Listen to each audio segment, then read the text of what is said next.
Salam dan bahagia. Perkenalkan, saya Arpeni Rahmawati dari SMK Negeri 3 Yogyakarta.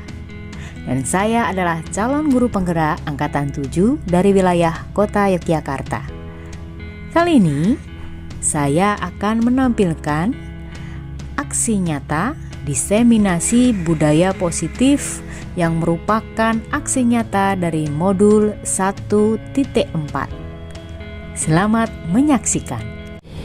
Inggih nuwun Bapak Ibu, boten ateges nigas kamardikanipun dinegara. Menika wekdalipun sampun mlampah sawetara wis dados kepilih saged dipunwiwiti sakmenika. Nggih, bagi yang masih menikmati hidangan kami persilahkan untuk menyelesaikan hidangannya biar tuntas. Namun ada baiknya acara akan segera dimulai. Sebelumnya, bismillahirrahmanirrahim. Assalamualaikum warahmatullahi wabarakatuh. Yang terhormat Ibu Dr. Anda Nuraila Mahmudah MPD, dalam hal ini kebetulan mewakili Bapak Kepala SMK Negeri 3 Yogyakarta yang sedianya hadir namun ada acara penting di Dipora. Kemudian yang kami hormati Bapak dan Ibu guru baik dari promotif, kemudian dari normatif adaptif maupun dari guru BK yang telah berkenan hadir pada kegiatan diseminasi budaya positif. Marilah senantiasa kita manjatkan rasa syukur kita kehadirat Allah Subhanahu wa Ta'ala, Tuhan Yang Maha Esa, atas segala limpahannya dan rahmatnya, sehingga siang hari ini kita dapat berkumpul bersama dalam acara diskusi diseminasi budaya positif. Sebelumnya kami mohon maaf Bapak Ibu, saya dan Pak Faiz kewanen dari istilahnya. Terlalu berani mengundang Bapak Ibu semuanya untuk menghadiri kegiatan ini. Namun kami memang membutuhkan bantuan Bapak Ibu semuanya untuk berdiskusi bersama atas salah satu tema dalam materi calon guru penggerak. Bapak Ibu sekalian yang kami hormati, sebelum acara kami lanjutkan, izinkan kami membacakan urutan acaranya. Yang pertama adalah pembukaan, kemudian sambutan dari kepala sekolah ataupun yang mewakili, dilanjutkan diskusi, kemudian tanya jawab, dan nanti akan diakhiri dengan penutup. Baiklah Bapak Ibu, untuk mengawali acara siang hari ini, marilah kita bersama-sama memanjatkan doa kita kepada Allah Subhanahu wa Ta'ala, Tuhan Yang Maha Esa, senantiasa mohon agar kegiatan pada pagi hari ini, mohon maaf pada siang hari ini, dapat berjalan dengan lancar dan penuh manfaat. Berdoa, silakan.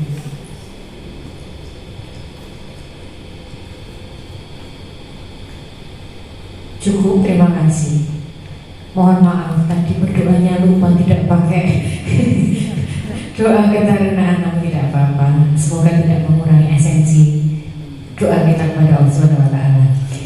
Amin. Dan untuk selanjutnya sambutan dari Kepala SMK Negeri 3 Yogyakarta dan akan diwakili oleh Koordinator TPM kepada beliau yang terhormat Ibu Dr. Anda Nuraila Mahmudah. Disilakan. Assalamualaikum warahmatullahi wabarakatuh. Terima kasih Bu Arman atas waktunya. Puji dan syukur marilah kita senantiasa panjatkan kehadirat Allah Subhanahu wa Ta'ala, yang mana pada siang hari ini kita diberi anugerah berupa nikmat, sehat, dan sempat sehingga dapat menghadiri acara yang diselenggarakan oleh Ibu Arpeni dan Bapak Faiz Mudoki pada siang hari ini, yaitu diseminasi hasil diklat beliau berdua yang akan di-share kita semuanya dalam keadaan sehat walafiat, tak ada halangan suatu apapun. Selanjutnya kami ucapkan terima kasih sekaligus selamat kepada Bu Arbeni dan Pak Faiz yang telah melalui beberapa tahap sampai dengan titik ini. Nanti diklatnya selama 9 bulan Ibu Arbeni ini. 6 bulan, luar biasa sekali. Beliau berdua sudah menjadi orang-orang terpilih untuk mewakili SMK 3 Yogyakarta dalam hal ini sebagai calon guru penggerak, di mana beliau sudah dididik dan dilatih untuk menjadi seorang pemimpin pembelajar di kelas untuk mewujudkan atau menciptakan pembelajaran yang terpusat pada siswa. Ya begitu Ibu. Dalam hal ini untuk menerapkan konsep Merdeka Belajar sehingga nanti akan terwujud profil pelajar Pancasila. Nah, saya yakin selama sekian bulan beliau berdua mengikuti diklat, banyak sekali ilmu yang akan dibagikan ke kita semuanya, sehingga itu pasti akan sangat bermanfaat bagi kita, yang mana memang sudah menjadi kewajiban beliau untuk menggerakkan komunitas di mana ekosistem pendidikan di mana beliau berada, terutama di SMK 3 Yogyakarta ini, sehingga kita sangat bersyukur dan beruntung sekali ada calon-calon guru hebat di tengah-tengah kita yang dan kita siap menimba ilmunya. Apa yang sudah didapat oleh beliau berdua kita akan mendapatkan hari ini. Untuk itu kami ucapkan terima kasih sekali atas kesediaan Bapak dan Ibu rawuh di tempat ini, dan sekaligus juga selamat berdiseminasi. Monggo nanti kita gali sebanyak-banyaknya ilmunya beliau berdua, sehingga kita pun menjadi guru-guru penggerak. Begitu kita bergerak bersama Bu Arbeni dan Pak Faiz untuk memajukan generasi yang ada di SMK 3 ini. Nah, tadi Mbak pilih pengantar dari saya, dan mungkin tidak bijaksana kalau berpanjang lebar. Untuk itu mohon izin acara pada siang hari ini kita buka secara resmi dengan membaca Bismillah, membaca salam. Bismillahirrahmanirrahim. Semoga lancar dan sukses acaranya. Selamat berdiseminasi Pak Faiz dan Bu Arbeni. Nanti kami siap merapat kembali setelah mengkondisikan kelas. Mohon maaf, izin sebentar. Begitu dari saya, banyak kurang dan salahnya mohon maaf. Wabillahi taufiq wal hidayah. Assalamualaikum warahmatullahi wabarakatuh. Terima kasih kami ucapkan kepada Ibu Dr. Nurlela Mahmuda MPD yang telah memberikan sambutan dan arahannya sebagai pembuka kegiatan diseminasi budaya positif. Oke, Bapak Ibu sekalian yang kami hormati, sebelumnya nanti kegiatannya enjoy saja nih. Oh nih, matur nuwun Ibu. Nih. Namun ada yang perlu kami sampaikan Bapak Ibu. Jadi saya dan Pak Faiz saat ini adalah calon guru penggerak angkatan 7, dan kami di kelasnya belum selesai. Jadi di modul itu keseluruhan ada berapa modul Pak? 4 modul. Kami sekarang baru mau memasuki modul 2. Ya. Kalau di jadwal itu waktunya itu 6 bulan, namun dalam pelaksanaannya bisa 9 bulan atau bahkan mungkin 1 tahun. Karena dalam pelaksanaannya itu tidak terus-menerus.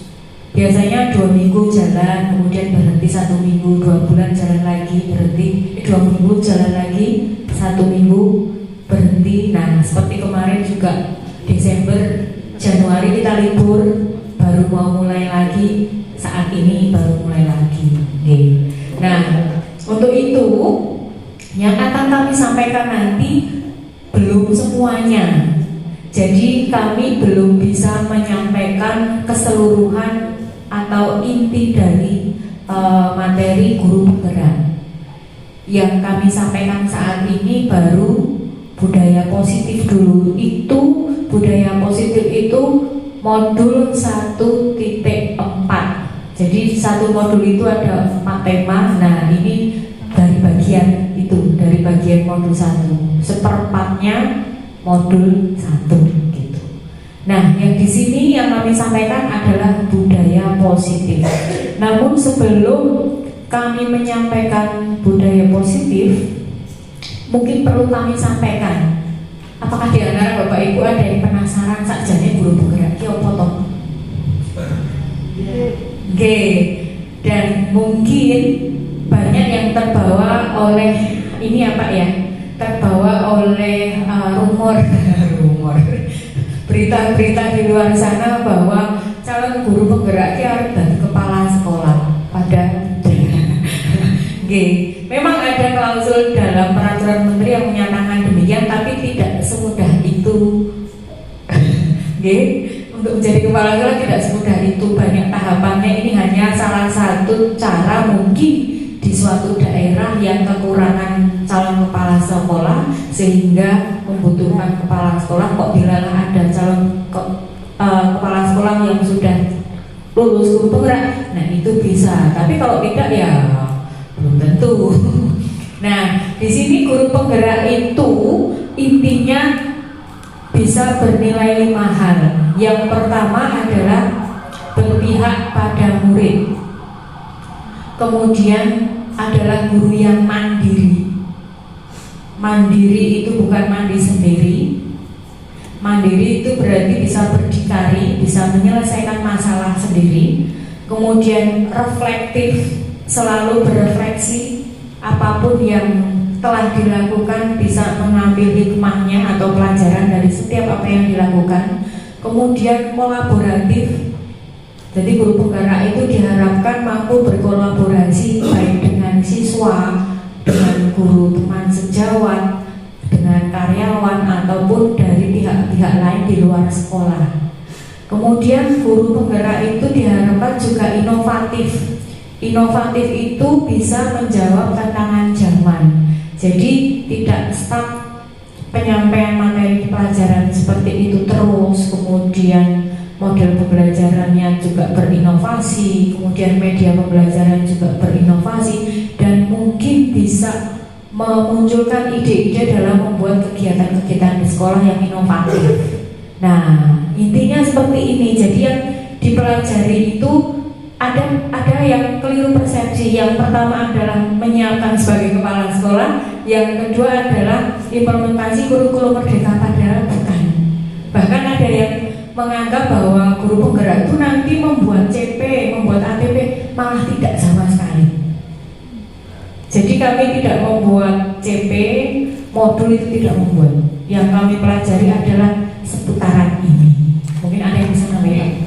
Jadi ya, Puan Siti Ibu Benny menambahkan bahwa memang di kelas sekolah ini kami berdua yang kebetulan setelah proses kemarin kami melakukan seleksi nih buat isai, kemudian wawancara dan tes simulasi mengajar juga. Kami akhirnya berhasil masuk dan kami kadang merasa beruntung mawar ya. Apalagi nama saya Fakis alias Bejo, jadi ya beruntung aja mungkin gitu.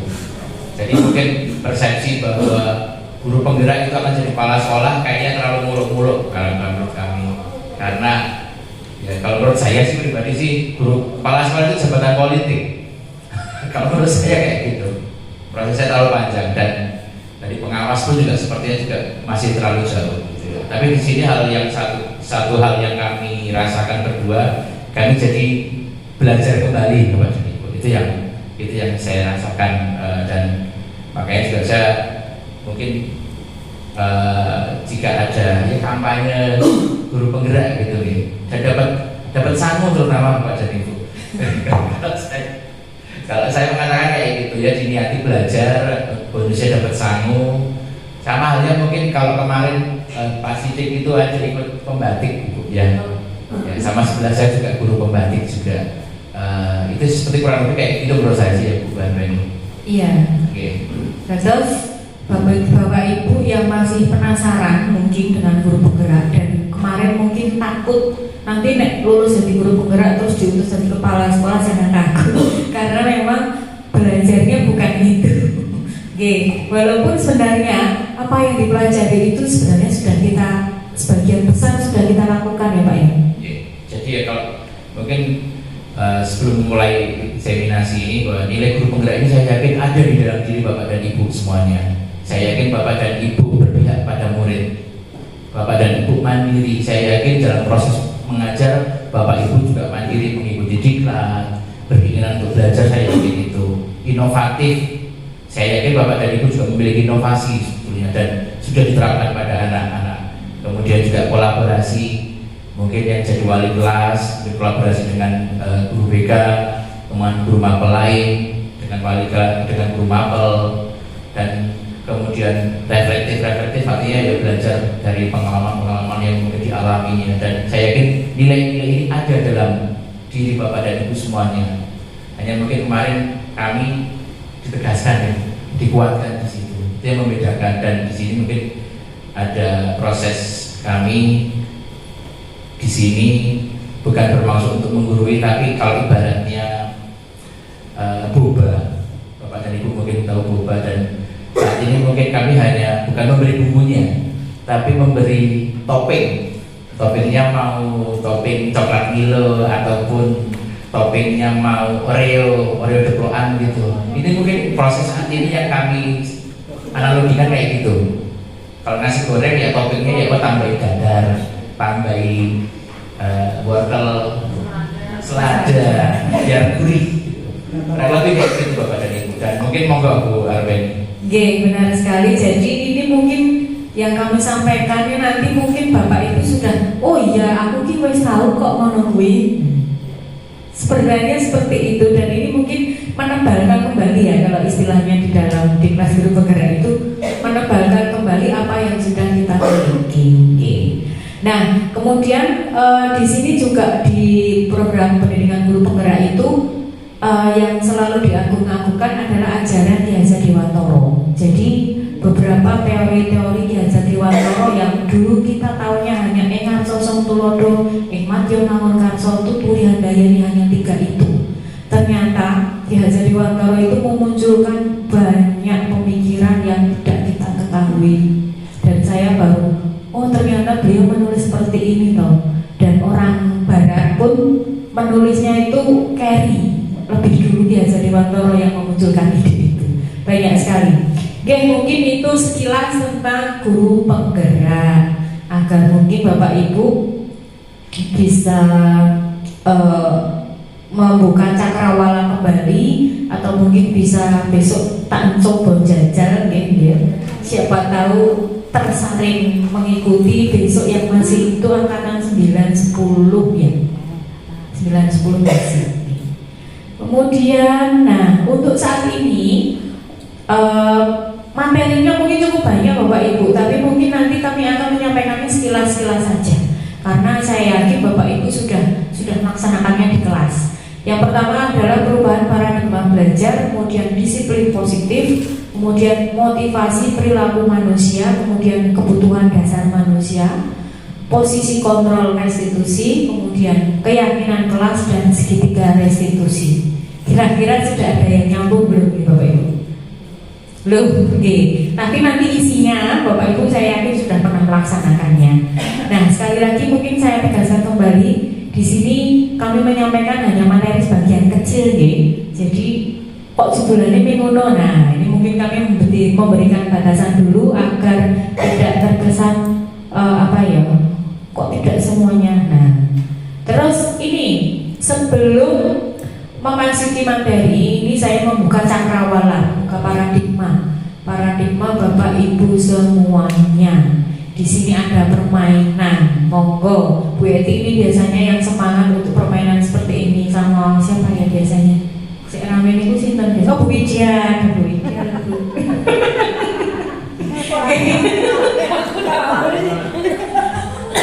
Oke, jadi bagi Bapak Ibu yang sebelahan atau mungkin depan belakang bisa mencoba ini. Ada salah satu yang berperan menjadi guru A, coba.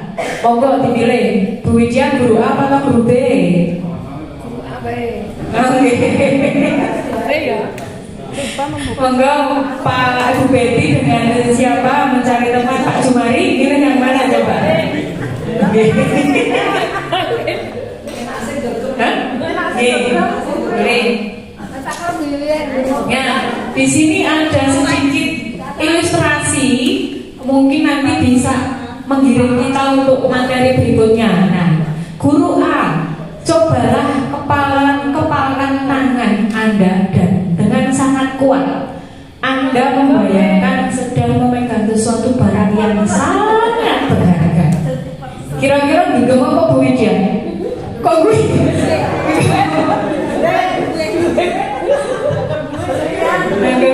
Oh, berlian, oke. Genggam dengan sangat kuat, gitu. Sudah dibayangkan Bapak Ibu kira-kira? Udah, bentuknya tidak terlalu besar, tapi mungkin kecil tapi sangat berharga. Mbak Rama guru A apa B? Oh ya A.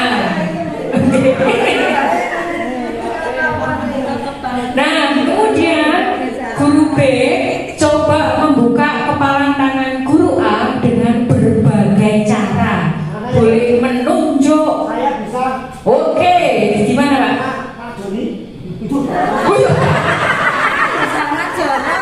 Bukan namanya membuka. Dengan berbagai cara, benar boleh. Oke, jadi cara positif maupun negatif itu boleh.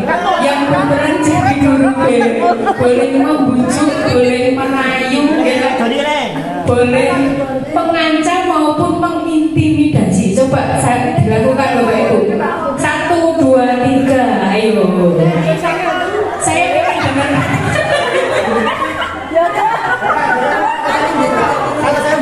Aku ingin dengar rayuannya. Ganti nama ganti tak bilang buka. Nah, Coba rayuannya gimana Bu? Yang jadi guru B siapa Bu? Oke, Bu Wiwi mau merayu. Ya, ini mah dengan cara mengikuti. Dengan cara yang gini-gini. Ini sangat rame. udah nama wes jadi 1.000 tak buka. Sing buka apa nih? Apa nama? Sing buka. Oke, sudah 30 detik ya. Nah, ini hanya ilustrasi. Saya yakin karena Bapak Ibu sudah terbiasa mencipta lagi. Nomornya yang begini kok, rame banget sih. Nego apa? Rayuannya mungkin rayuan mau kali diri atas bawah depan belakang, nggih. Nah, ini hanya ilustrasi. Ketika kita mengepalkan tangan dengan sangat berharga, ada orang lain yang ingin buka, pertahanan kita bagaimana sih? Nah, pertanyaannya, apakah guru A membuka kepalan tangannya? Tidak, karena sangat berharga. Ki berlianku. Lehku tuku nganti nabung untuk sertifikasi 5 tahun misalnya. Nah, ternyata kemudian jika guru A tetap menutup kepalan tangannya, apa alasan guru A tetap tidak mau membuka kepalan tangan? Alasannya kok tak pertahankan? Karena lagi? Alasannya harga diri. Oh, harga diri. Harus menang ya.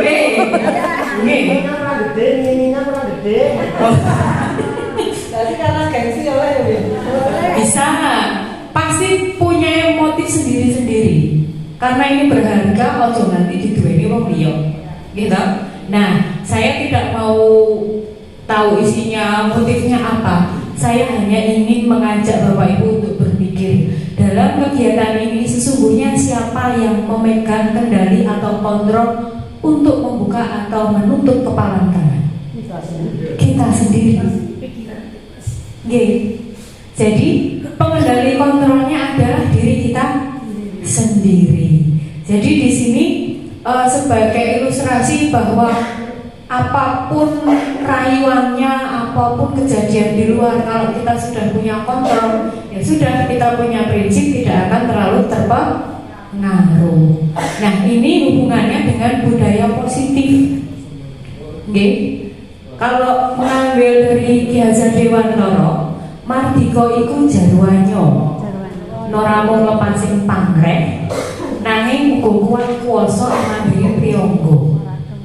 Artinya Merdeka itu artinya tidak hanya terlepas dari perintah, akan tetapi juga cukup memerintah diri sendiri. Jadi diri kita sendiri mengetahui, tidak terlalu memburu atau mematuhi orang lain. Kita pengennya gimana? Nah, ini kaitannya dengan disiplin positif. Kemudian Ki Hajar Dewantara juga menyampaikan bahwa di mana ada kemerdekaan, disitulah harus ada disiplin yang kuat.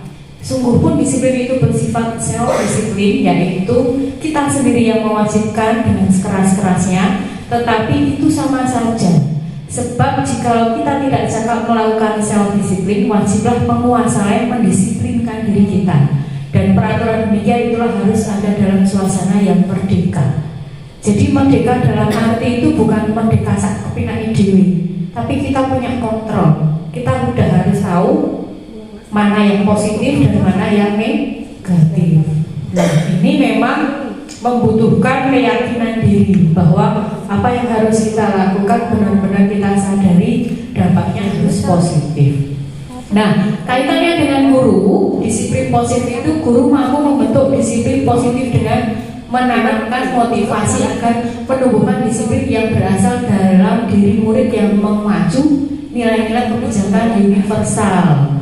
Jadi disiplin positif dapat menumbuhkan kesadaran murid bahwa tindakan disiplin dapat terwujud dari motivasi dalam diri, bukan berasal dari orang lain, paksaan ataupun pujian. Nah, ini yang diajarkan atau disampaikan dalam materi guru penggerak.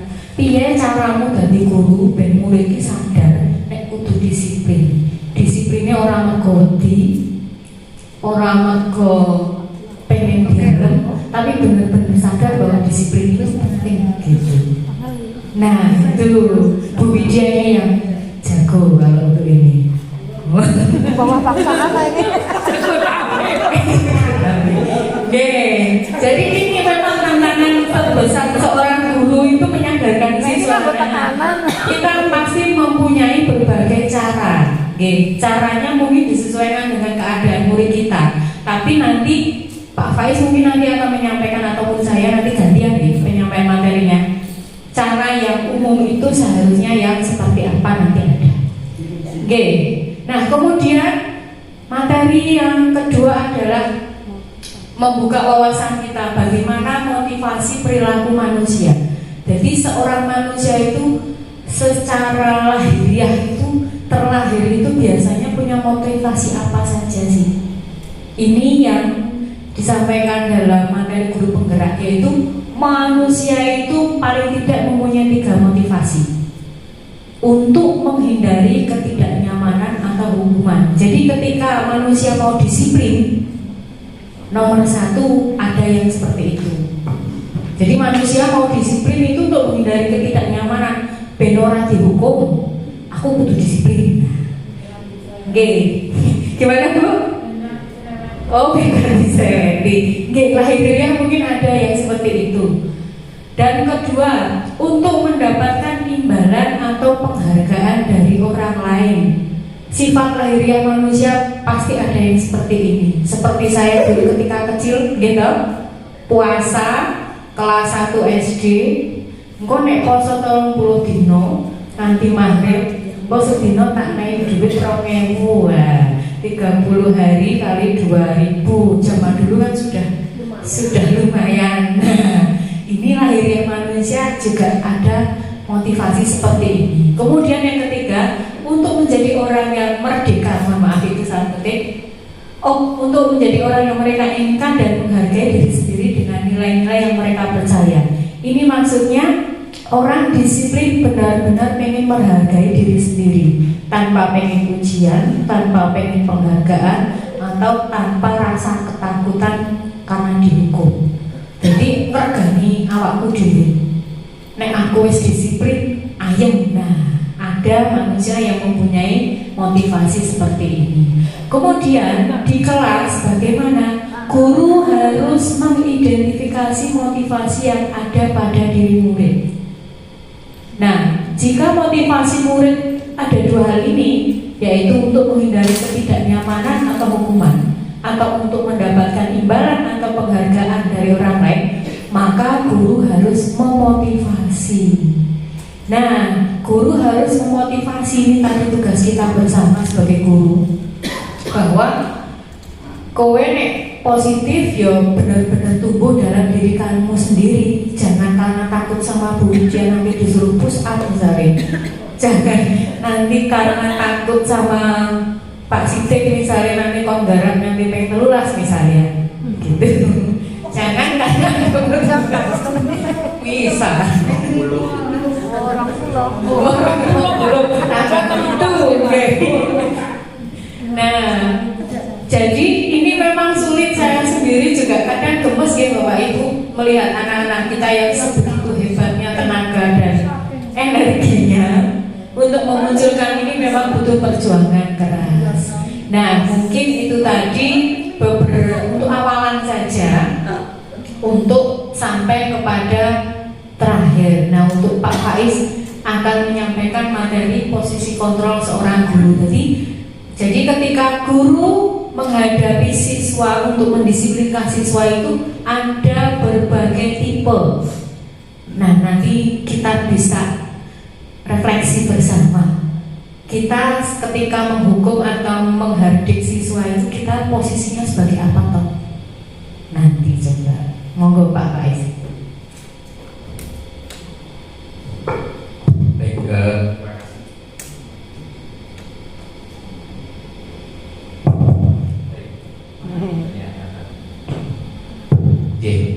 terima kasih Bu Alpeni. Mohon izin Bapak dan Ibu saya berdiri. Apa yang disampaikan di sini tadi mungkin ini kita akan berbicara idealnya nih Bapak dan Ibu. Idealnya tentang ini mungkin berdasarkan teori-teori yang sudah disampaikan oleh beberapa tokoh pendidikan yang menyampaikan tentang berkaitan dengan teori-teori tentang pilihan teori yang di dalamnya membreakdown menjadi yang karena ini berkaitan dengan pendidikan guru, berkaitan dengan posisi kontrol seorang guru. Jadi Bu Alpeni tadi sudah menyampaikan bahwa kondisi-kondisi ini juga dimunculkan karena beberapa motivasi-motivasi yang sudah disampaikan oleh Bu Alpeni tadi. Dan dari teori yang kami baca ada 5 yang mungkin sering ada di dalam diri kita. Kita bisa memilih 5 hal ini. Yang pertama yaitu penghukum, pembuat rasa bersalah, kemudian sebagai teman, pemantau atau manajer. Seorang penghukum mungkin hanya berorientasi pada seorang guru yang menjadi posisi kontrol seorang penghukum biasanya suka ya memberi hukuman, benar sekali Bu. Jadi sedikit-sedikit langsung memberi hukuman. Sanksinya apa? Kamu tahu nggak? Kayak gitu mungkin kurang lebihnya. Kemudian ada juga guru yang memiliki posisi kontrol memiliki pembuat rasa bersalah. Jadi kadang-kadang mungkin sebagai contoh ketika di kelas ada anak rame, kamu itu jangan rame, kalau rame saya disini Pak Manjuli loh gitu. Bagaimana? Itu jadi membuat anak itu merasa bersalah. Nanti kalau kamu rame terus, nanti saya dimarahin guru loh kalau kamu nggak tertib. Misalnya seperti itu. Oh nanti saya ketika olahraga misalnya rasa diatur, kamu mau saya dimarahin berhenti terus gitu. Nah sebagai teman ada juga posisi sebagai teman. Sebagai teman berarti dia equal posisinya, berusaha rata dengan egaliter kalau istilahnya dengan murid. Jadi ketika mungkin ada suatu percakapan sama halnya seperti obrolannya dengan teman sebaya, kita memposisikan diri sebagai teman sebaya mereka. Cara pendekatannya pun masing-masing juga pasti memiliki cara berbeda-beda. Tapi posisi ini sering muncul ketika mungkin dari dalam kelas, ketika ada berinteraksi. Dan kemudian ada juga posisi pemantau. Nah, posisi pemantau ini seperti dia hampir sama seperti penghukum, tapi tidak beda dari dia menghukum. Pemantau itu selalu mengacu pada peraturan. kamu kalau kayak gini ada aturannya loh. Jadi selalu mengingatkan kembali ke aturan. Nah, terakhir adalah posisi sebagai manajer. Manajer yang mengatur kurang lebih. 5 hal ini sebetulnya ada di dalam diri kita dan sering saya terapkan, dan mungkin Bapak dan Ibu terapkan juga. Saya yakin itu. Dan menurut dari apa yang disampaikan kami pelajari, seorang guru hendaknya bertindak sebagai seorang manajer. Ini idealnya Bapak dan Ibu. Tapi ya mungkin saya juga sering menghukum, kadang-kadang anak-anak saya sering suruh lari gitu. Mungkin Bu Widya pengalaman ya Bu. Gak cuma Bu Widya, saya pun juga merasakan kadang-kadang anak sering bolak-balik terlambat gitu. Jalan lari lo, keliling lapangan basket 10 kali, 50 kali. Mungkin kadang-kadang kita beli minum, kadang-kadang seperti itu. Nah, kemudian sebagai seorang manajer, beberapa hal yang mungkin ditegaskan yaitu biasanya seorang manajer pasti dia akan berbuat bersama-sama dengan murid. Jadi mengajak. Kalau kata Pak Bujang selalu mengatakan satu contoh lebih baik daripada 1000 nasihat. Itu yang sempat beberapa kali ketika saya mengikuti kegiatan Pak Bujang selalu terucap kata-kata itu. Satu contoh lebih baik daripada 1 nasihat. Karena di dalamnya berarti kita bisa berbuat bersama dengan murid, kemudian mempersilahkan murid mempertanggungjawabkan perilakunya, dan juga mendukung murid agar dapat menemukan solusi atas permasalahannya sendiri. Bapak dan Ibu kira-kira pernah berperan seperti ini dengan muridnya? Saya yakin pernah. Walaupun porsinya mungkin berbeda, tidak masalah. Minimal dari sini kita bisa menyadari bahwa ini idealnya Bapak dan Ibu. Kalau udah mungkin ya yang buat teori ini belum pernah ke SMK 3, belum tahu murid ke SMK 3, wah ya penak banget memang gitu. Tapi ya ini posisi ini memang harus diketahui Bapak dan Ibu. Nah, langsung ya orang tahu baca B4 gitu.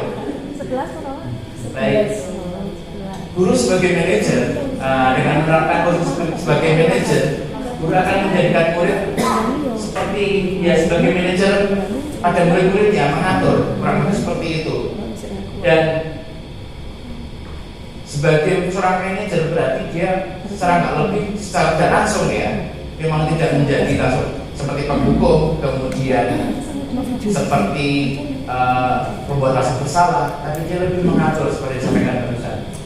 Nah, berkaitan dengan posisi kontrol seorang guru. Nah, ini pembahasan selanjutnya ini adalah mungkin teman-teman, rekan-rekan Bapak dan Ibu guru. Saya yakin beberapa di antara dan saya yakin semuanya sudah melakukan hal seperti ini, bahwa ada baiknya sebagai seorang guru kita dalam sebelum melaksanakan kegiatan pembelajaran selalu ada keyakinan kelas atau keyakinan sekolah. Kalau ini diterapkan di dalam kehidupan kita di real, dinyatakan, mungkin ini sama seperti kontrak belajar.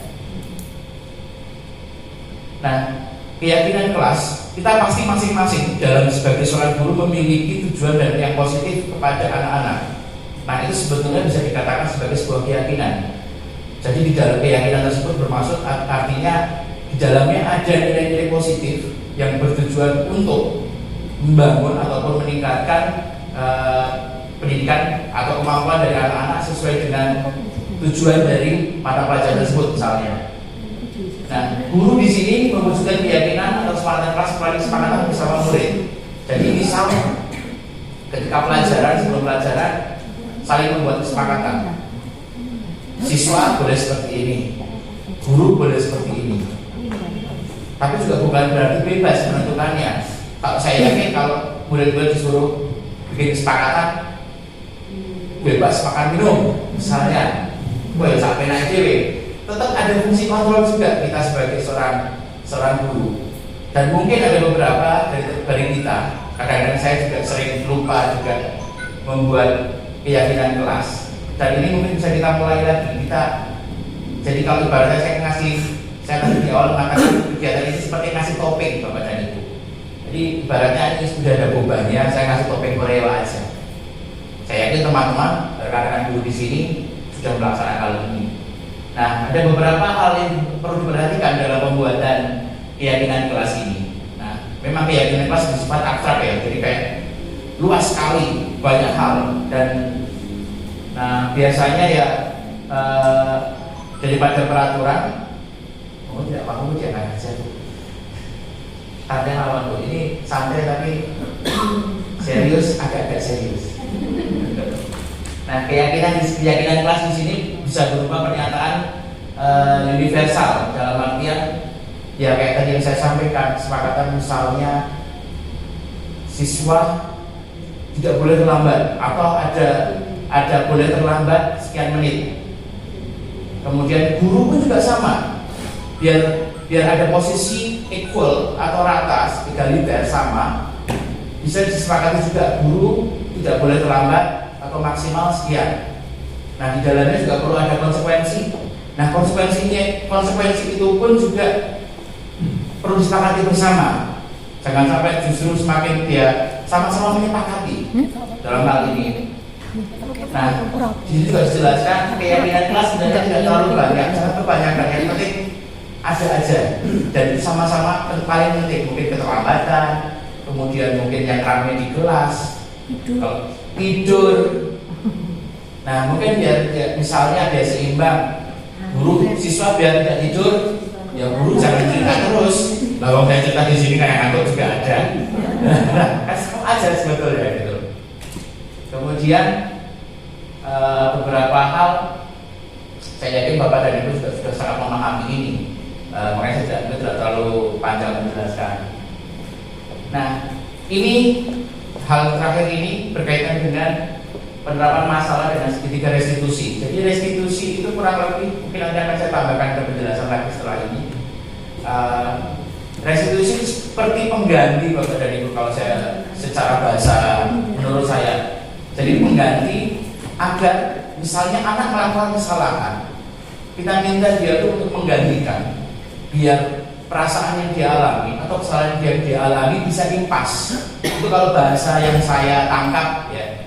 Nanti kita bisa diskusikan bersama berkaitan dengan hal ini. Jadi kalau bahasa umumnya mungkin kayak kompensasi. Kalau kompensasi misal anak tidur di kelas berarti dia ada restitusinya.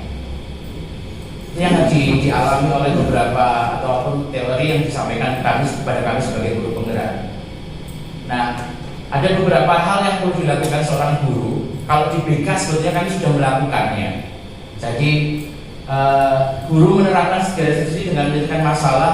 Jadi ada 3 tahap dalam melaksanakan restitusi ini. Ada 3 tahap. Pertama yaitu menstabilkan identitas. Jadi ketika misalnya anak melakukan kesalahan, dia perlu menyadari bahwa anak ini dia tahu salah. Misal contoh, saya kemarin bikin skenario, kemudian ada tugas saya bikin skenario. Skenario seperti ini. Bu Widya datang main ke kantin, terus melihat anggap aja Doni sedang lempar-lemparan kertas dengan Doni gambaran. Masih ingat ya Bu, Doni gambaran? Oh, ketahuan usianya berapa.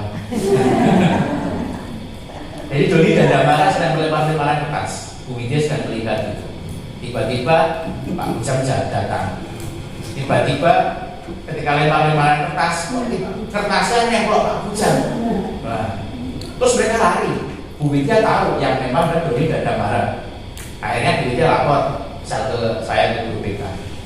Dan Bu Widya menceritakan kondisinya seperti ini. Langkah selanjutnya apa? Ya kalau guru BK berarti memfasilitasi mereka, memanggil mereka. Ketika mereka dipanggil, kita tanyakan apa yang terjadi di sana. Bisa diceritakan, dia akan menceritakan dulu. Kenapa kalian melakukan seperti itu? Nah, ini adalah proses menstabilkan identitas. Jadi kondisi dia pasti punya alasan kenapa dia main lempar-lemparan. Mungkin lagi pengen senang-senang ini. Nah, kemudian akhirnya ditanyakan, apa yang terjadi setelah kamu lempar-lemparan? Kertas saya ketemu kena mukanya Pak Bujang. Nah, ini adalah validasi tindakan yang salah. Pertanyaannya adalah, kalau kamu lempar-lemparan, kemudian kamu mengenai Pak Bujang, kira-kira itu benar atau salah? Nah, dia kan pasti kan tahu Anak-anak sebetulnya tahu bahwa mereka itu salah dan benar. Mereka merokok di atas parkiran di pojokan, mereka tahu itu salah. Cuma kadang-kadang kita perlu meminta mereka menyadarkan bahwa mereka itu tahu itu salah. Jangan kita langsung menyalahkan gitu loh. Wah ini rokok, aku ngerti, wis poin gitu. Tapi kita membantu proses pendidikan restitusi seperti itu. Dia merokok, ya Pak saya merokok. Kamu tahu nggak itu melanggar peraturan? Tahu. Jadi menggali mereka, mengungkapkan beberapa pertanyaan agar mereka merasa mengetahui bahwa tindakannya salah. Itu yang kedua. Dan terakhir adalah keyakinan. Nah ini adalah proses penentuan restitusi tersebut, penggantian tersebut. Ketika dia tahu salah, misal tadi contoh, anak itu melempar kertas ke Pak Bujang dan lari, Pak Bujang nggak tahu sebenarnya. Kira-kira bagaimana caranya biar mungkin Pak Bujang kayaknya pasti marah. Kira-kira bagaimana caranya anak tersebut bisa mengakui kesalahannya dan membuat beberapa tindakan yang itu seimbang dengan apa yang dia perbuat. Kita bisa tanyakan, kalau kamu itu tahu itu salah, terus kira-kira kamu pas selanjutnya akan bagaimana? Nah ini proses restitusi sebetulnya. Karena kita sebagai guru kan seharusnya kita berusaha tidak menyalahkan. Kalau kata-kata itu belum berat, kita selalu berpihak pada murid. Jangan langsung menyalahkan. Cuma ya, kalau saya juga kadang-kadang langsung menyalahkan juga gitu ya. Cuma saya juga belajar Bapak dari itu. Jadi bisa ditanyakan, kalau kamu melempar Pak Bujang seperti itu, kira-kira bagaimana perasaan Pak Bujang? Nah, pasti juga marah sebagainya. Kira-kira bagaimana kamu, apa yang kamu lakukan jika Pak Bujang marah? Meminta mereka menjawab, ini minta maaf. Ini minta maaf Pak. Nah, ketika dia mengatakan minta maaf, mungkin bisa kita tegaskan, yakin minta maaf itu cukup. Biarkan mereka jawab, mungkin enggak Pak. Terus kira-kira gimana setelah kau minta maaf? Nah, meminta mereka untuk membangun konsekuensi itu juga bagian dari menanyakan keyakinan. Apakah kamu yakin kalau minta maaf ataupun dan sebagainya itu akan menyelesaikan masalahnya? Nah ini bagian dari proses, kalau menurut saya adalah skenario yang kemudian saya buat. Ini berkaitan dengan penerapan segitiga restitusi. Jadi biarkan anak meminta, misal anak terlambat di kelas, tanyakan terlambatnya kenapa, terus kira-kira bagaimana biar tidak terlambat lagi. Biarkan mereka memunculkan konsekuensinya sendiri. Kalau saya terlambat, saya mau lari 20 kali lapangan belakang, biar tenang gitu. Kurang lebih kayak gitu, itu berasal dari kesadaran siswa. Nah, kurang lebih seperti ini jadi konsep dari penerapan masalah segitiga restitusi. Di bawah itu adalah kestabilan identitas. Jadi mengetahui kondisi anak tadi yang disampaikan, kemudian menanyakan keyakinan.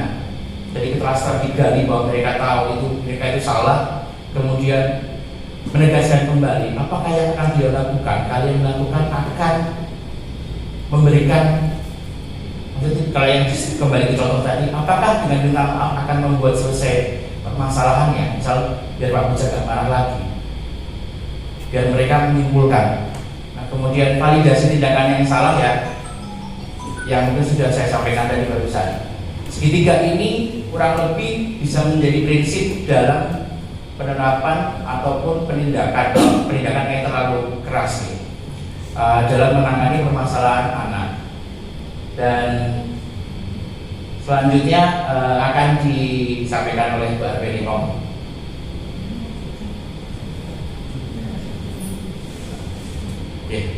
Dan ini ada yang mau berkaitan dengan segitiga restitusi ini. Bu Arbeni akan menyampaikan tentang contoh kasus pengalaman yang sudah beberapa kali dilakukan. Monggo. Itu tadi Bapak Ibu, selain guru yang bertugas di samping tugas sebagai tatib, pasti Bapak Ibu ketika mengkondisikan di kelas juga pasti menemui hal-hal tersebut tadi. Jadi ketika menangani siswa yang tidak berdisiplin, idealnya memang menggunakan segitiga restitusi tadi. Nah ini harapannya dengan segitiga restitusi murid akan memiliki karakter yang bertanggung jawab. Jadi bertanggung jawab itu dia benar-benar tahu apa yang dia lakukan paham resikonya, paham dampaknya. Nah, ini harapan dari segitiga restitusi. Nah, kemudian akan kami tampilkan ilustrasi yang terjadi di sekolah kita beberapa waktu lalu. Ini adalah dampak atau rentetan dari peristiwa yang sudah terjadi sebelumnya, yaitu di Jumat minggu lalu kali yang ini. Itu ketika Jumatan tanggal minggu lalu itu berarti tanggal 3 ya? Tanggal 3 Februari. Jadi anak-anak ada yang memakai lakban. Jika Bapak Ibu amati itu mulutnya dilakban. Namun memang saya tidak sampai bertanya ke anak itu dilakban sendiri atau dilakban guru atau bagaimana. Ini saya hanya mengingatkan kembali Bapak Ibu bahwa di sekolah kita sebelumnya ada peristiwa atau kasus. Lantas segitiga restitusi apa yang harus guru lakukan jika mendapati siswa yang tidak tertib sholat Jumat. Nah, ini mungkin salah satu permasalahan yang sedang ngetren di sekolah kita. Nah, mungkin dari peristiwa itu nanti kita bisa menerapkan segitiga restitusi untuk menangani masalah itu agar siswa nanti juga lebih bertanggung jawab. Jadi mereka tertib tidak hanya dihardik guru, tidak hanya takut dihukum, namun juga benar-benar bertanggung jawab bahwa mereka ketika sholat Jumat harusnya tertib. Nah, menurut Bapak Ibu, kalau dari segitiga restitusi itu, dari validitas tindakan yang salah, mungkin pertanyaan apa yang akan Bapak Ibu sampaikan ke anak ketika ada anak yang tidak tertib Jumatan atau tidak segera untuk Jumatan? Coba kalau yang validitas tindakan yang salah, pertanyaan yang timbul apa mungkin? Yang bisa ditanyakan ke siswa. Ada yang ingin berpendapat? Jadi Bu Betty, apa Bu Widya? Bu Betty, saya pengen lihat Bu Betty. Kira-kira validitas tindakan yang salahnya, pertanyaan dari gurunya apa, Bu?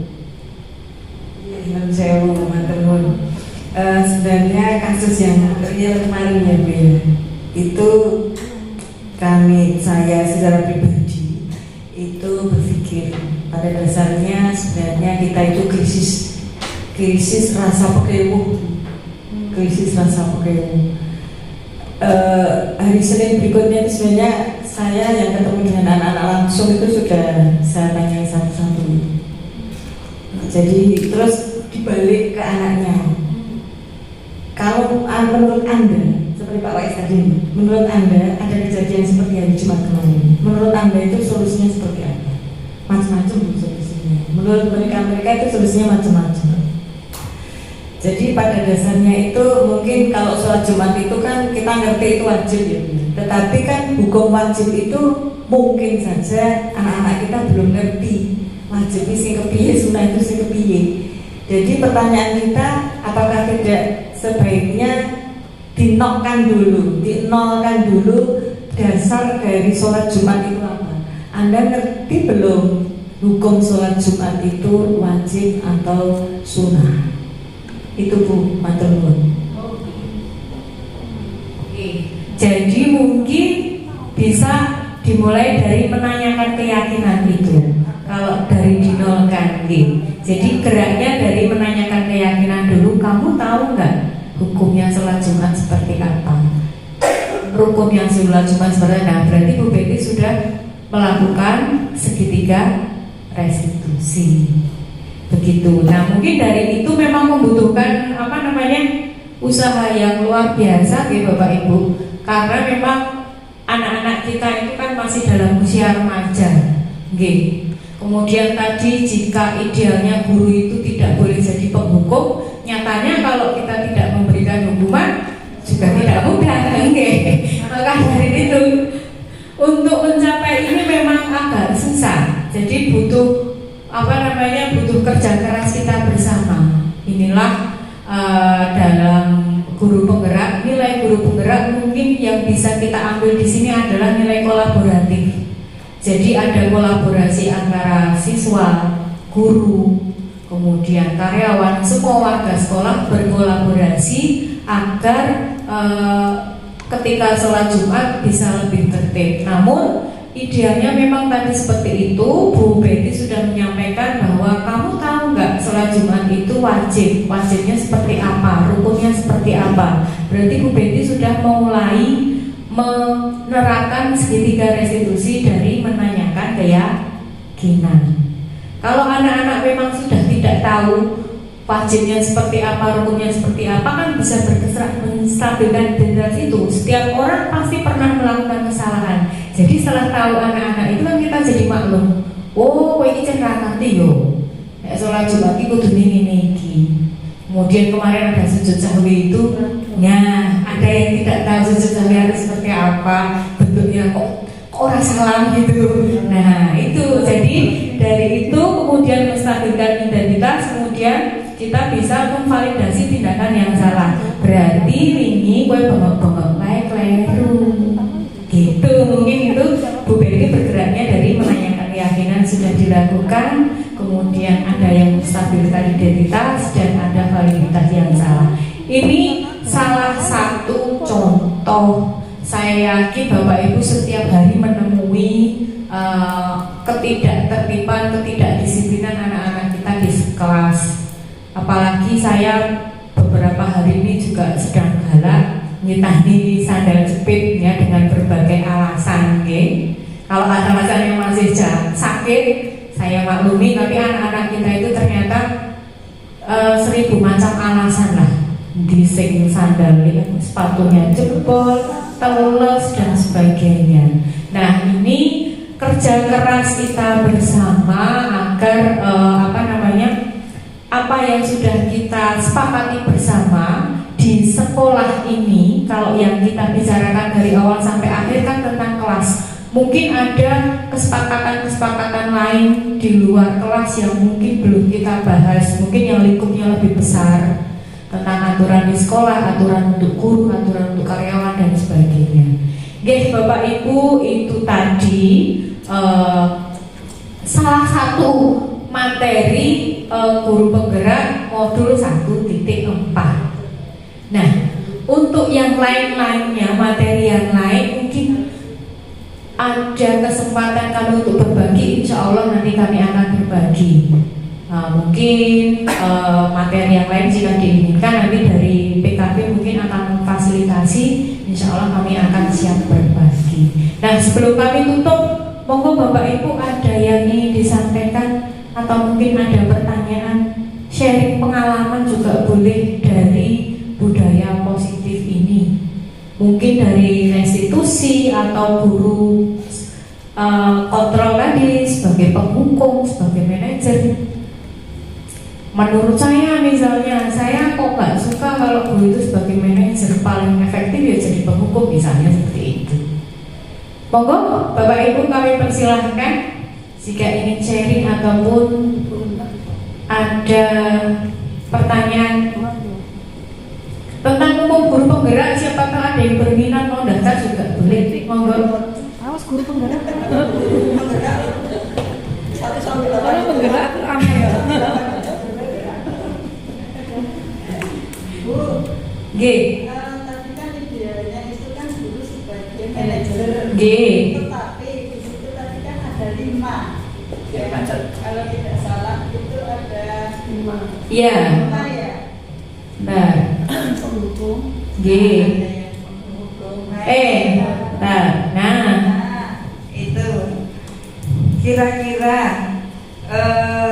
sebagai guru yang baik itu kan idealnya itu, tapi sebagai guru yang bisa diterima sebagai guru yang istilahnya bisa dianggap juga tidak terlalu keras. Ini dari kelima ini untuk kolaborasikan itu yang mana saja. Itu yang bisa kita laksanakan gitu loh. Iya. Kita bisa enggak gitu loh. loh. Dari kelima itu misalkan kita kan tidak kadang itu sebagai guru di sini terus terang ini benar-benar harus sabar dan kuat gitu loh. Jadi kadang-kadang kita juga suka lepas kontrol juga saking gede itu loh. Nah, itu. Enggak sebagai apa? Mana tadi? Ya guru penggerak itu kita yang mana gitu loh. Kalau guru penggerak dalam teori ya Pak Faiz ya. Teori tadi ya memang diharapkan guru itu sebagai manajer. Tapi seperti yang tadi disampaikan Pak Faiz, mungkin yang membuat teori itu belum pernah jadi guru di SMK 3. Jadi mungkin anak di sini mungkin ada beberapa sebagian anak yang tidak bisa diajak diskusi, gitu. Diajak untuk menyadarkan bersama kok kurang efektif. Berarti harus ada kekerasan. Dengan cara yang keras mungkin hanya dengan kalimat-kalimat yang tegas itu juga bisa. Tapi kalau ini menurut saya, kalau jadi guru itu kita mau apa sih? Kita pengen murid kita itu seperti apa sih? Itu yang paling penting. Anak itu sadar akan kesalahan dan sadar kalau kesalahan itu berdampak negatif untuk dirinya. Jadi menurut saya idealnya ini, tapi kalau secara keadaan tidak bisa atau kurang mendukung ya kita boleh kok menghukum. Tapi kan ada aturan-aturan yang harus kita harus kita sadari bersama. Hukumannya harus kesepakatan dengan siswa. Jangan kita yang memberikan hukuman. Misalnya, kamu tahu nggak kamu salah? Menurut kamu kamu layak nggak diberi hukuman misalnya? Menurut kamu hukuman yang pas apa? Mungkin dengan cara seperti itu refleksi bersama itu lebih adil ke siswa daripada kita yang memberikan hukuman secara langsung. Ujuk-ujuk, kamu sudah terlambat 3 kali, pokoknya kamu harus lari lapangan 3 kali. Tanpa ada refleksi bersama, tentu murid itu nanti akan semakin merasa terintimidasi mungkin. Menurut saya itu keadaannya itu menyesuaikan. Namun yang paling penting adalah bagaimana kita mengajak siswa untuk menyadarkan kita ngajak siswa untuk kamu sadar nggak kamu itu salah. Udah. Mungkin Pak Faiz mau menyampaikan tambah. Ya, terima kasih buat Penny. Kalau saya sekali itu menegaskan bahwa kadang-kadang yang buat teori ini mungkin belum di SMK 3, jadi nggak tahu bagaimana rasanya. Itu udah. Tapi bukan berarti, walaupun tadi kita menyampaikan bahwa yang terbaik, yang bagus bagi kita adalah seorang manajer, tapi bukan berarti kita kita manusiawi lah. Kadang-kadang menjadi positioning sebagai penghukum, kadang bisa menjadi teman, kemudian saya membuat rasa bersalah, coba ini atau melakukan sedani misalnya gitu.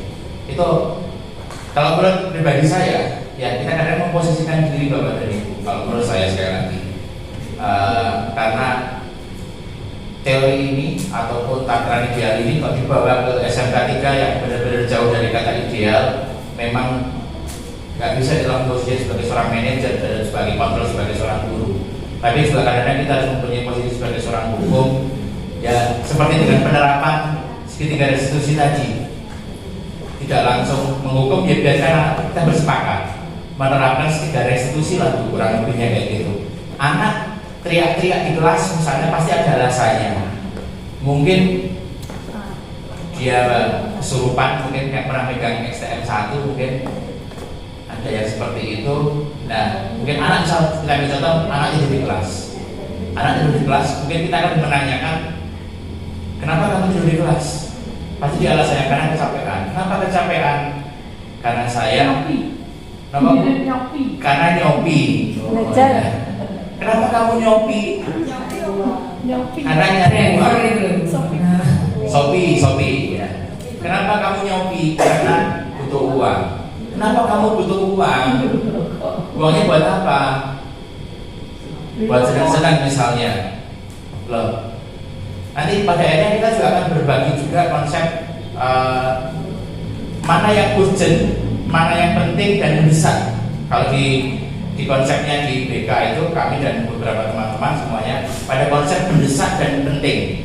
Penting itu efeknya jauh, mendesak itu cuma efeknya bentar. Kayak anak kalau kami ada yang nyobi kayak itu Bu, kami alasan kayak itu. Kira-kira nyobi itu mendesak atau penting? Dia pasti belajar mendesak. Cuma pengen seneng-seneng aja.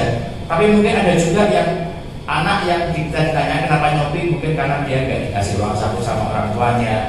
Kenapa nggak dikasih orang tua? Tidak dikasih duit orang tuanya karena mungkin bapaknya pergi, ibunya kecelakaan, misalnya nggak bisa dapat uang dan sebagainya. Jadi di sini walaupun kita sebagai seorang penghukum mungkin juga ada baiknya kita menerapkan restitusi itu sih Bu, kurang lebih itu. Jadi karena konsep Ki-Hajar Dewantara itu kan kita itu ibaratnya petani Bapak dan Ibu. Jadi ini pelajaran refleksi tentang seorang Ki-Hajar Dewantara.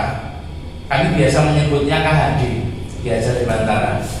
Ki-Hajar Dewantara pernah mengatakan bahwa kita sebagai seorang guru itu seperti petani. Sekolah itu adalah ladangnya. Jadi tugas kita itu ya membaca, kemudian apa lagi? Membaca, kemudian menyirami, mupuk, iya. Menyiangi. Nah, sebetulnya peran kita seperti itu. Bibit kita sudah punya bibit. Ibaratnya anak-anak sekolah itu kan itu bibit. Bibitnya gawan masing-masing juga. Ya, bibitnya gawan masing-masing.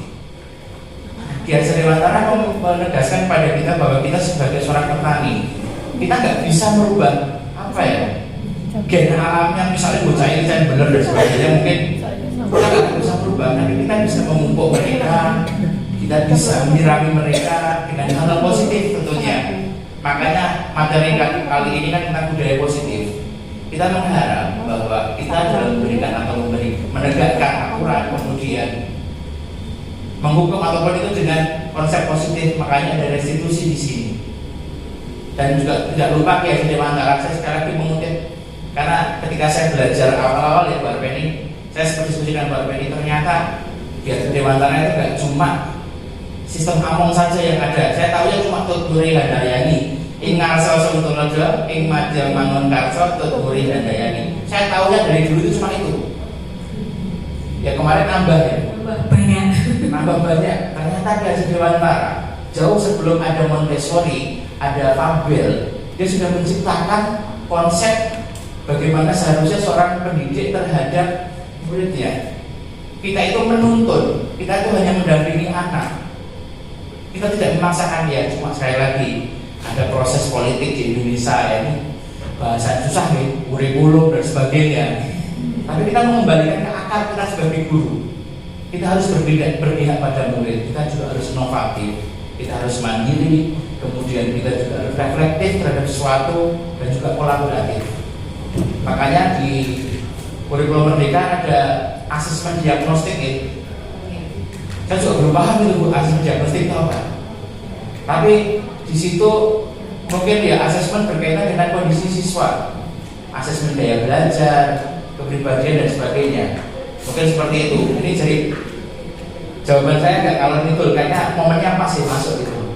Tapi gitu Bu Eti. Pak mungkin monggo Pak sampai ini. Masih atas waktunya. Assalamualaikum warahmatullahi wabarakatuh. Jadi dari tadi yang sampaikan konsep Ki-Hajar Dewantara, tadi kita itu hanya barat petani ya. Bibitnya sudah ada yang bibit padi, bibit jagung yang bermacam-macam. Dan nanti itu harapannya itu nanti kan menjadi ya sesuai dengan bibitnya tadi, maksudnya nggak bisa tadi bibitnya padi kemudian kita rubah menjadi jagung. Cuma kemudian bisa proses kita airi, ya kita airi, kemudian misalnya kita pupuk dengan siraman organik, kemudian berikutnya juga misalnya disiangi artinya kan yang pengganggu kan dihilangkan. Nah saat ini yang masih banyak menjadi pengganggu adalah di antara HP, ya itu kan ibarat itu sebagai gulmanya. Tadi yang lain sudah dilakukan, kemudian misalnya yang ini tadi ternyata tidak dihilangkan, maka juga akan tidak akan berhasil karena pengganggunya dibiarin. Padi sudah tumbuh, tapi ternyata ada gulma yang lebih tinggi, ya, kemudian dibiarkan. Artinya kan ya udah padi tadi akhirnya nggak bisa tumbuh ini karena apa? Makanannya tadi diserap semuanya. Ibaratnya itu, Bapak Ibu sudah siapkan ilmunya, sudah nyampaikan, tapi yang lebih menarik itu HP, ya. Saat di kelas itu akhirnya dia itu fokus ke HP. Nah, itu kan juga perlu istilahnya apakah dengan suatu peraturan yang kompak tegas bahwasanya karena ini sebagai pengganggu maka yang juga harus dihilangkan, ya. Artinya apa? Ya itu isinya kesepakatan semuanya. Kadang-kadang kalau hanya 1-2 orang itu yang di apa ya siswa nggak suka itu dengan 2 orang 1-2 orang yang tegas jangan pakai HP itu. Nah itu kan juga perlu kesepemahaman semuanya termasuk dari pembuat keputusan, ya, sehingga harapannya nanti itu bisa lebih baik. Kemudian juga ada hal yang lain itu terkait dengan kadang-kadang kemudahan yang karena anak belum punya rasa tanggung jawab, ya, ada rasa tanggung jawab sehingga itu disalahgunakan. Contoh kecil misalnya sekedar untuk izin hanya sekedar pakai tulis pakai WA. Siapa yang akan bertanggung jawab kalau ini hanya HP-nya orang tuanya tadi diambil anak saat ibunya mandi kemudian izin. Oh iya ini sudah izin orang tuanya sakit. Siapa yang berani bertanggung jawab? Kemudian yang kedua, kadang-kadang karena anak malas kemudian berikutnya sudah ditulis WA, ya, mohon maaf ini sakit.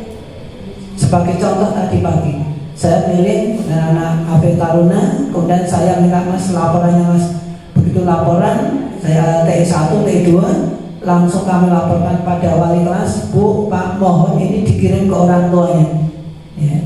Kemudian tadi dari Pak Salman ada melaporkan 1, kemudian Bu Erna melaporkan 2, yang Bu Erna melaporkan 2. Setelah tadi saya kerja tadi ternyata ini Pak baru muncul alasan, Pak mohon maaf ini anak ini sakit, ya, jadi anak ini sakit. Kemudian kesannya nanti suratnya menyusul. Kemudian dari 2 orang dari Bu Erna. Kemudian dari Pak Sami nyampe, Pak ini ada orang tuanya nggak yakin kalau anaknya itu nggak masuk. Saya yang satu tulis tadi jelas kalau misalnya itu ada sakit berarti misalnya 3T berarti 3 kali saya ikut Taruna, kemudian 1S berarti hari ini yang S-nya Pak. Tapi kalau 3T ya itu berarti dari sampai saat ini berarti T Pak. Oh iya Pak masih Pak, dicek benar ternyata benar. Jadi saya mau nggak sampai kemudian orang tuanya minta maaf. Jadi tadi memang perlu kadang-kadang ada kesepakatan yang jelas, ya, tentang hal yang tadi menjadi pengganggu tadi. Kemudian yang isinya menyangkut peraturan yang menjadi apa ya, yang nantinya bahkan itu tidak baik, misalnya tentang penggunaan HP itu ada juga peraturan yang kebersihan juga. Saya kira itu. Assalamualaikum warahmatullahi wabarakatuh. Waalaikumsalam warahmatullahi wabarakatuh. Terima kasih Pak Sarbini atas tambahannya. Memang cukup banyak ya gulma-gulma yang ada di SMK 3 yang mungkin sebelumnya karena pandemi ada beberapa hal yang harus kita maklumi. Sekarang kita sudah memasuki pasca pandemi, jadi memang sudah harus ada yang kita sesuaikan ketika pembelajaran. Contohnya mungkin di kelas penggunaan HP dan sebagainya, guru harus bisa menghandle itu semua agar anak tidak terpancang tangannya gatel dan mau HP gitu. Gitu. Mungkin mau Pak. Nah itu betul berarti itu salah satu bagian mungkin dari kalau kembali ke tadi adalah keyakinan kelas. Kadang-kadang kita perlu tegaskan dari awal keyakinan kelas. Jadi mungkin kesepakatan bahwa guru misal anak dilarang mengoperasikan HP ketika pelajaran. Nah ini juga harus berkomitmen juga. Mungkin guru juga tidak bermain HP kecuali ya ini yang kadang-kadang memang agak susah ya. Mungkin itu bisa saya sepakati penggunaan HP karena memang HP itu kan menurut saya juga dua sisi mata uang ya Pak. Itu manfaat tapi juga menjerumuskan. Nah, banyak aplikasi yang negatif, banyak yang positif juga. Nah, mungkin selama ada kesepakatan dengan yang baik, kalau menurut saya itu bisa diminimalisir. Ibaratnya apa ya, itu disiangi pelan-pelan. Karena rumput itu pasti selalu tumbuh kan Pak. Makanya memang kita nggak boleh capek-capek ya. Nah ini mungkin nanti ya butuh kesepakatan kelas maupun kesepakatan satu sekolah ini, berarti ada keyakinan atau kesepakatan yang harus kita kesepakati bersama agar pengganggu ini tidak tumbuh terus, sehingga kita nanti akan mendampingi anak, benar-benar mendampingi anak menjadi lulusan yang terbaik. Mungkin itu Pak. Ada lagi monggo. Mungkin juga menambahkan tentang Kiai Dewantara yang banyak yang kita dapatkan kemarin. Saya ingin ahli sejarahnya ini saya nggak dapat. Oh, iya. paling menguasai lah Menguasai. tentang hebatnya. Kalau menurut saya membedakan saya ketika saya pribadi guru penggerak itu ya mind blowing itu ternyata Gajah Dewantara. Saya baru menyadari konsep kodrat keadaan. Gajah Dewantara sudah menyatakan dari dulu bahwa didiklah anak-anak sesuai dengan itu. Kalau Imam Ali kan sesuai dengan zamannya. Gajah Dewantara mengatakan didiklah sesuai dengan kodrat keadaan. Kodrat keadaan yaitu kodrat alam dan kodrat zaman. Gitu Pak Laksana, betul gitu? Itu menurut saya itu hal yang sangat luar biasa. Berarti kita nggak boleh mendidik. Ya lihat juga kalau misalnya anaknya rumahnya misal serandaan. Nah itu kan mungkin akan pandangannya akan berbeda dengan yang tinggalnya cuma di badan. Wah, malah bisa jadi susahnya yang paling didiknya badan. Iya, yang badan apalagi itu Pak. Ini kan kodrat alamnya ya, dia berada di sana. Kayak anak tinggal di badan, lingkungannya seperti itu.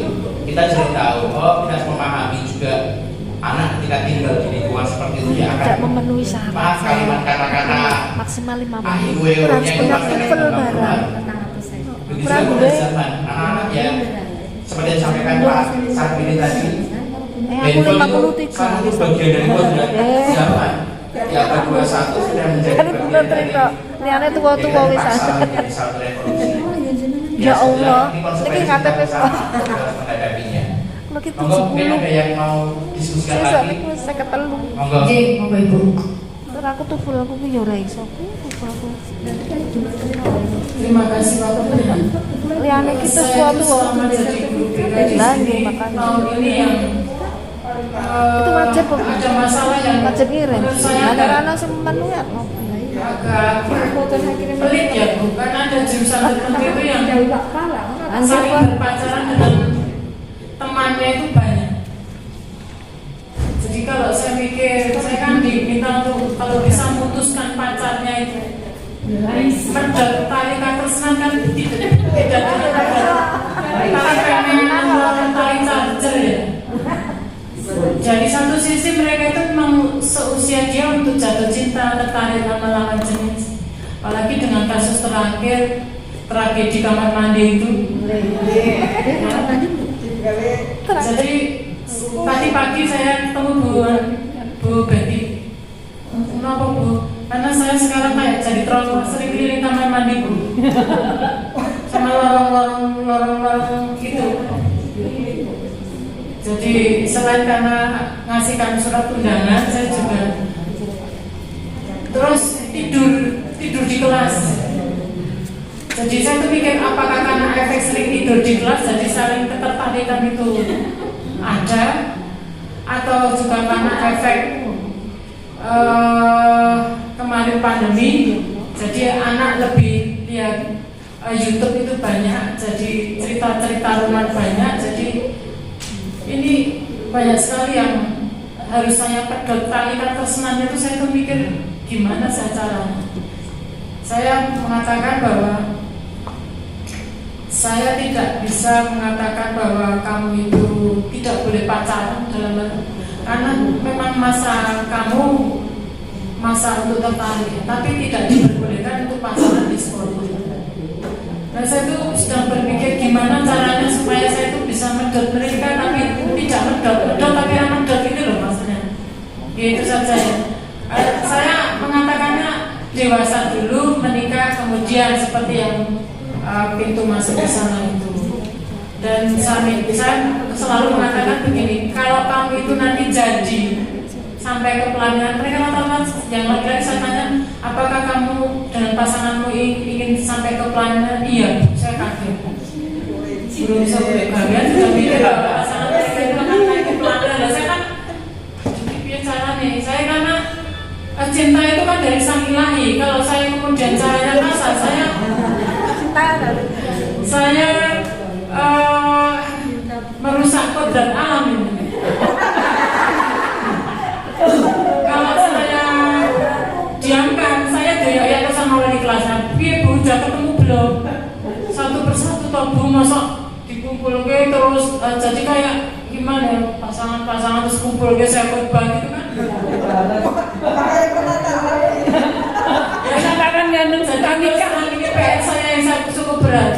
Dari satu kehadiran jurusan itu bagus, nilai yang kurang KKM juga sedikit lah dibandingkan jurusan yang lain. Tapi itu loh, pacarannya itu yang saya bingung itu aja. Terima kasih.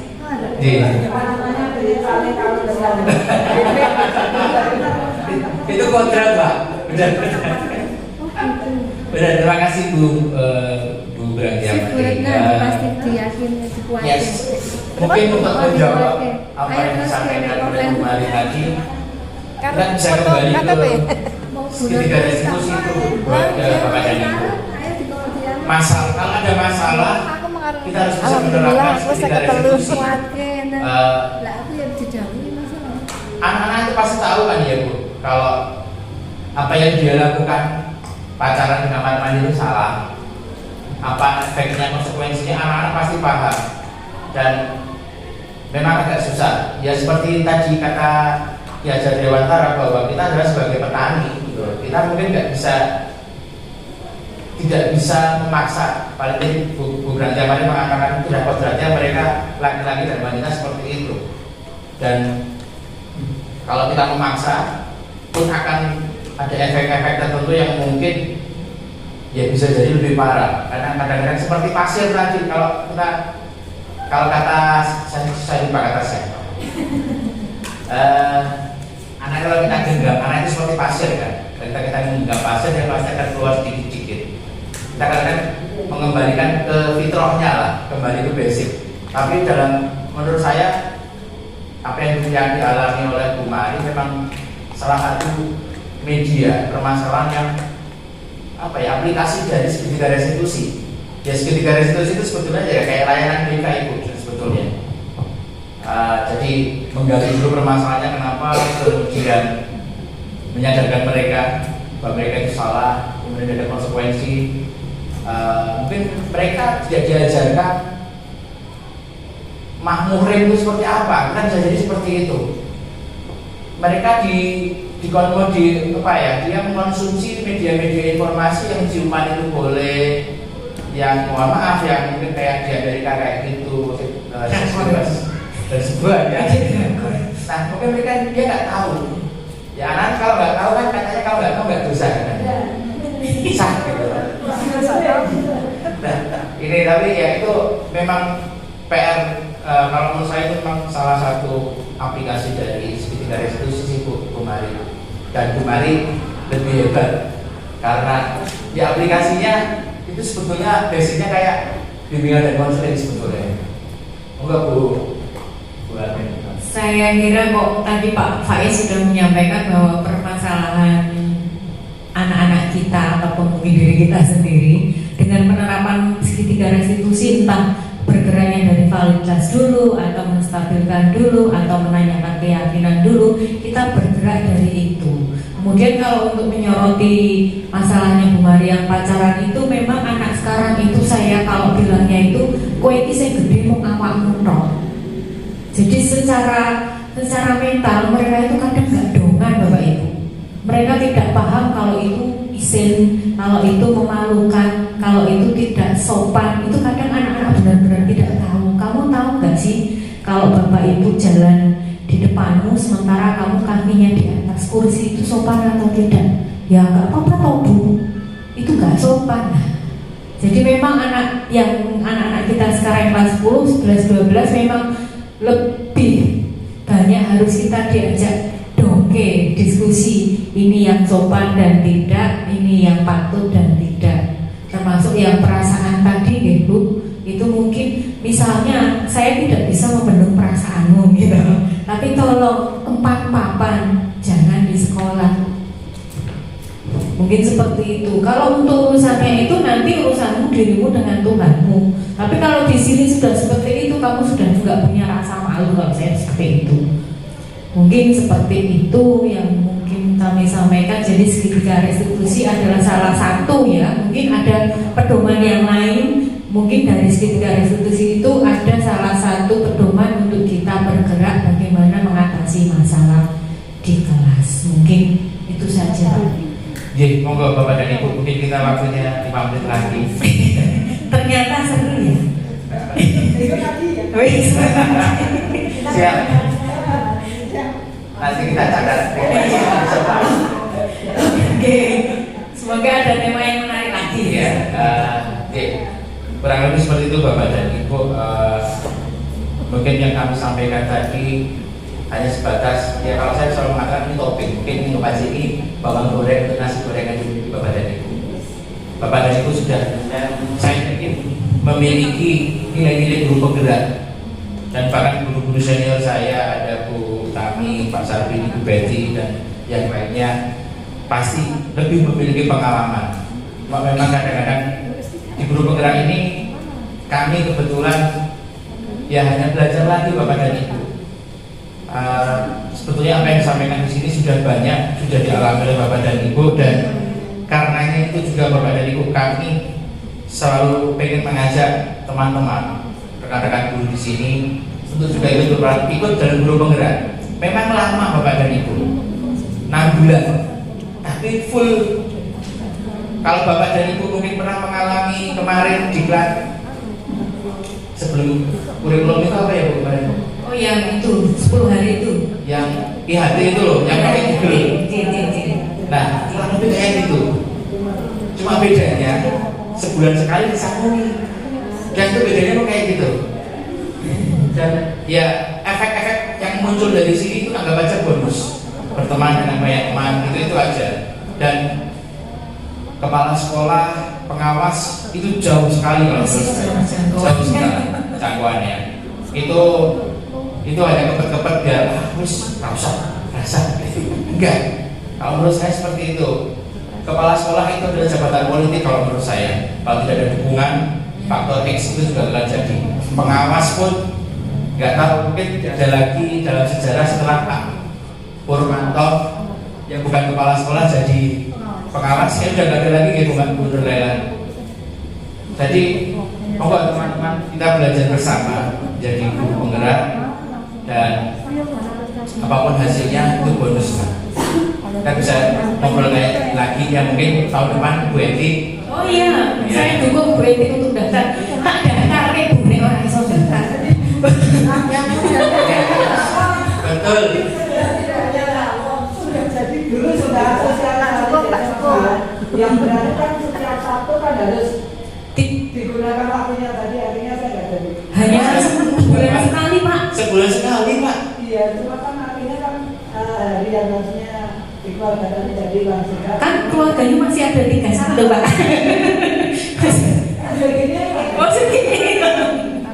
Masih bisa disambi Pak. Semua Kayak diajar. Ya, luringnya 1 kali memang. Dan itu tidak sebulan sekali kok ya. Luringnya cuma sebulan sekali Pak, setiap Sabtu. Tapi maaf, sebulan sekali dari Sabtu ya. Dari Sabtu. Ada sambungnya. Sambung. Enggak ini Pak. Oh iya. Pak Sarko, Pak Sarko lagi diam-diam ini nanti. Langsung klik gitu dah. Ayo. Belajar sesuatu yang baru aja. Alah Bu, pun megang. Pun karanten. Banyak hal yang menarik Bapak dan Ibu, dan insya Allah banyak keuntungan juga. Tapi kalau saya berusaha jalani sakmadil saja. Kebetulan pas ngepasi kuliah, dan juga kuliahnya cuti. karena saking mumetnya juga karena kuliah video tesis sama CGP itu nyambung. Nggak tidur nanti. Tapi kalau Bapak dan Ibu tidak ada aktivitas lain ataupun ada dan pengen ada semangat untuk belajar, monggo saran-saran kita belajar bersama di guru penggerak. Jadi saya begitu Bu. Oke, mungkin itu saja nih Bapak Ibu sekalian yang bisa kami sampaikan. Ini masih sedikit sekali dan kami di sini tadi bukan menggurui, kami hanya mengajak untuk refleksi bersama sebenarnya, karena apa yang disampaikan tadi sebenarnya sudah kita lakukan. Dan mungkin ada beberapa kasus-kasus di sekolah yang besok perlu kita pikirkan bersama untuk membuat keyakinan baru agar anak-anak kita lebih baik lagi. Monggo didukung dan disampaikan kepada staff manajemen sekolah agar beberapa kasus itu bisa terselesaikan dengan baik. Demikian nggih Bapak Ibu, apa sebelum saya tutup ada lagi? Cukup? Lanjut lagi. Oke, siap. Insya Allah semoga ada kesempatan lagi untuk bertemu. Sekali lagi banyak salah kata dan sikap dari kami mohon maaf. Dan saya yakin Bapak Ibu semuanya jauh di atas kami mengaturkan terima kasih yang sebesar-besarnya sehingga bisa mengikuti acara ini dari awal sampai akhir dari tadi jenah ya Pak ya. Oke, itu suatu apresiasi baik bagi kami mengucapkan sangat-sangat terima kasih yang sebesar-besarnya. Sekali lagi kami mundur diri, semoga bisa bertemu di kesempatan lainnya. Kami tutup kegiatan pada siang hari ini, mungkin monggo kita tutup dengan berdoa. Kalau tadi belum memakai tata cara ketaruhan, sekarang kita dengan tata cara ketaruhan. Monggo Bapak Ibu untuk menyiapkan diri, duduk siap, gerak, berdoa mulai. Cukup? Istirahat di tempat gerak.